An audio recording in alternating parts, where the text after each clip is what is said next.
Having a studio can cost thousands very easily. The new thing now is studio rentals that your aesthetic of your podcast won't make your content perform any better or worse than what it already would. What makes good content and having it convert is the value and how you're delivering it. I believe in recording and having a podcast to make it as accommodating for you as possible because the number one thing in podcasting is consistency.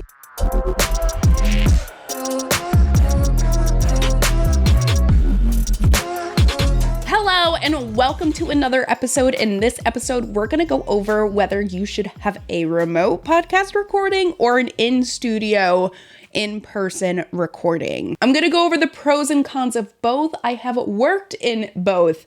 I've worked in professional news studios with the fancy cameras, lights, cameras, action, anything that you could think of, I have done it. And remote wise, I have gone as simple as just having a laptop with you and recording a full episode.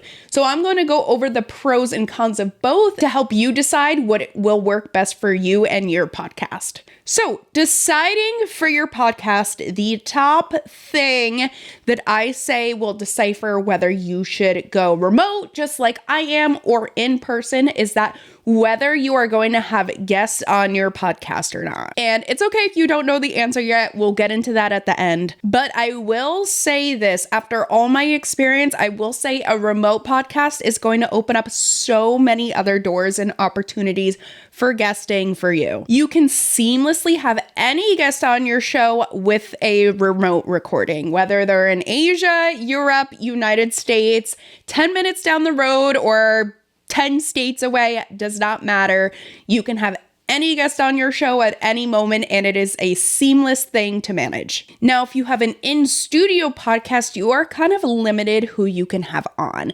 If you are remote, larger scale guests and more notable guests are more likely to come on because it's conveniencing them.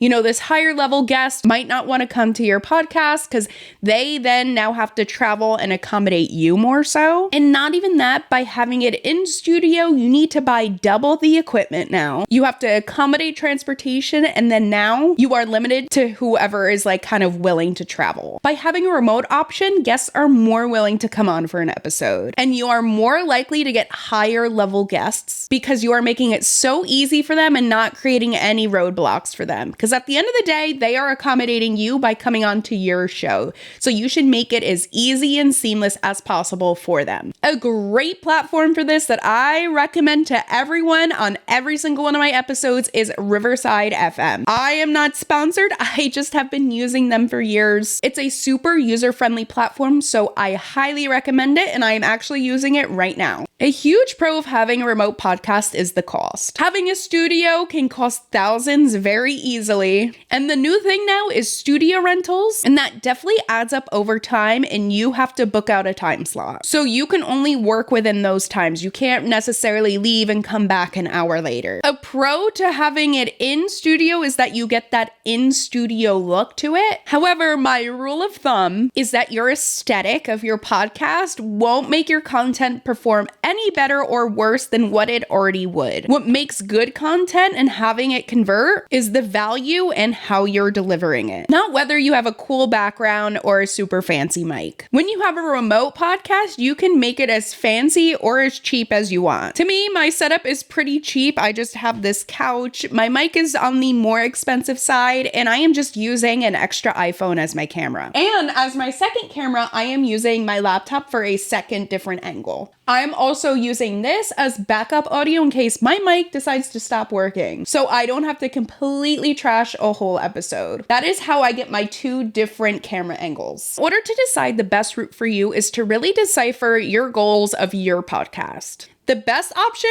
I believe, is remote. Me having it remote, you're going to have it more accessible to you, so you are more likely to be on a consistent recording schedule. I believe in recording and having a podcast to make it as accommodating for you as possible because the number one thing in podcasting is consistency. So whatever you can do to create any roadblocks and get them out of the way is best. Having a remote podcast is so accessible for you and your guest because you should be accommodating them, not making roadblocks for them to to come on your show. So that's why I believe remote podcasts are the better option. And honestly, the days of low quality production remote recordings are over because you now have platforms like Riverside FM. So if you're stuck and you can't decide what your goals and priorities are, I recommend a hybrid option. If you have solo episodes, by all means, go rent out a studio. And when you decide to have guests on, do a remote option. Hopefully this helps you pick out whether you want remote or in person. I gave my feedback. I gave pros and cons. I know what I do. It helps me stay consistent instead of having to drive to a studio or spend thousands building out a studio. And honestly, I think for a remote option, I don't think my situation looks that bad. Thanks for listening. If you found this useful, please, please, please